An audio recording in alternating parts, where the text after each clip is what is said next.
আমাদের দেশে একটা বট বাহিনী, রবট, রবট থেকে বট, একটা অদৃশ্য শক্তি, অদৃশ্য। এরা পার্লামেন্টেও খুব অ্যাক্টিভ, সোশ্যাল মিডিয়াতেও খুব অ্যাক্টিভ। সরকারের যদি কোনো ভুল থাকে সমালোচনা করবেন, আলাপ করবেন, কিন্তু ব্যক্তিগতভাবে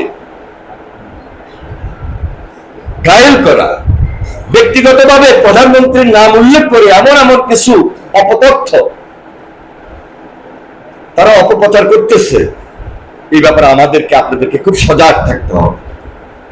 আপনারা ফেসবুকে দেখবেন একটা নিউজ আসছে, প্রধানমন্ত্রীর বিরুদ্ধে নাম ধরে তারা যতগুলা উক্তি করেছে, কথা বলেছে, তার মধ্যে 238 হলো ফলস, ফেক।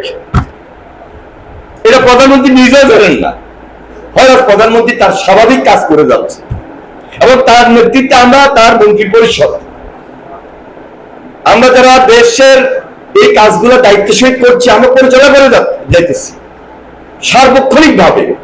খাল খনন কর্মসূচি কবে, কখন, কোথায়, কোন ডিস্ট্রিক্টে, একদিকে আমরা পার্লামেন্ট সকাল বিকাল চালাইতেছি, আরেকদিকে আমরা মন্ত্রণালয়ের কাজগুলা শেষ করতেছি, আরেকদিকে ডিস্ট্রিক্টে ডিস্ট্রিক্টে জেলা জেলা আমরা কাজগুলো করতেছি।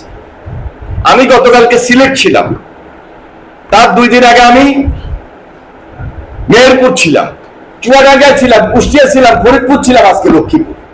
এর মাঝখান দিয়ে আমাকে সংসদ চালাতে হয়েছে। এইভাবে আমরা দেশের জন্য কাজ করতেছি। এই কাজ আজকে 2 মাসের মাথায় অনেক দৃশ্যমান, অনেক কিছু চেঞ্জ হয়েছে। এখন বিরোধী দল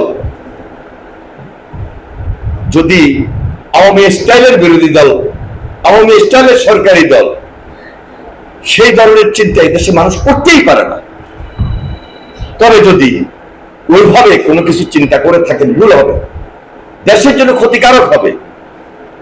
ওনাদের দরকার হলে তারেক রহমানকে সহযোগিতা করা, যে দীর্ঘ 17 বছর পর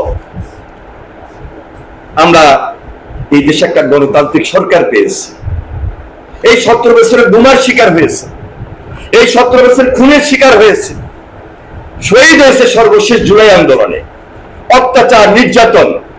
এই যে সমবায় সমিতি কিছুই পায় নাই, কোনো কাজ চলে নাই, একটা অচল সমবায় সমিতি ছিল, প্রত্যেকটা ডিপার্টমেন্ট অচল ছিল, লুটতরাজ হয়েছে, হাজার হাজার কোটি কোটি টাকা বিদেশে পাচার হয়েছে।